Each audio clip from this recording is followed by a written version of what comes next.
আরিফিন শুভর সেই ১০ কাটার প্লট নিয়ে চাঞ্চল্যকর তথ্য ফাঁস।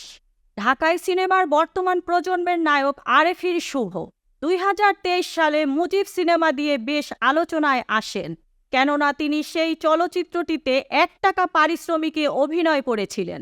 তবে বিনিময়ে পেয়েছিলেন রাজুকের ১০ কাটার একটি প্লট। গত বছরের ২৭শে নভেম্বর রাজুকের বোর্ড সভায় এ সিদ্ধান্ত হয়। সংরক্ষিত কোটায় প্লট পান শুভ। সংরক্ষিত কোটা ১৩ এ ধারা অনুযায়ী রাজুক এলাকায় নিজস্ব প্লট বা ফ্ল্যাট নেই। সংসদ সদস্য, বিচারপতি, মুক্তিযোদ্ধা, রাজনীতিবিদ, সরকারি বেসরকারি কর্মকর্তা এবং যারা রাষ্ট্রীয় গুরুত্বপূর্ণ কাজে অবদান রেখেছেন তারা এ ধারায় প্লট পাবেন। এ ধারা অনুযায়ী বোর্ড সভার সিদ্ধান্তে ২০২৩ সালের ২৭শে নভেম্বর উপপরিচালক এস্টেট ও ভূমি নায়েম আলী শরীফ স্বাক্ষরিত এক আদেশে শুভকে এ প্লট চূড়ান্ত বরাদ্দ দেয় রাজুক। এ প্রসঙ্গে রাজুকের তৎকালীন চেয়ারম্যান আনিসুর রহমান মিয়া সংবাদ মাধ্যমকে বলেন, সংরক্ষিত কোটায় আরিফিন শুভকে প্লট বরাদ্দ দেওয়ার বিষয়টি সরকারের সিদ্ধান্ত অনুযায়ী হয়েছে। শুভর প্লটের আইডি নম্বর 01403008 এবং কোড নম্বর 190899।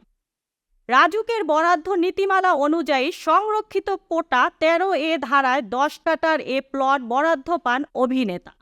বছরের শুরুতে রাজুক সূত্রে জানা গিয়েছিল ২০২৩ সালের ১৮তম বোর্ড সভাটি অনুষ্ঠিত হয় ২৭ নভেম্বর। এ বোর্ড সভাতেই অভিনেতা আরিফিন শুভর নামে ১০ কাঠা আয়তনের একটি প্লট বরাদ্দ দেয়া হয়েছে।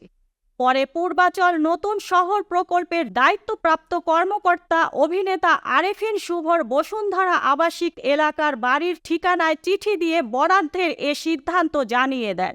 সে সময় রাজুক সূত্র আরও নিশ্চিত করেছিল, গত ৩১শে ডিসেম্বর পূর্বাচল নতুন শহর প্রকল্পের দায়িত্বপ্রাপ্ত কর্মকর্তা আরিফিন শুভর নামে প্লট বরাদ্দের বিষয়টি নিশ্চিত করে তার বসুন্ধরা আবাসিক এলাকার বর্তমান ঠিকানায় চিঠি পাঠান।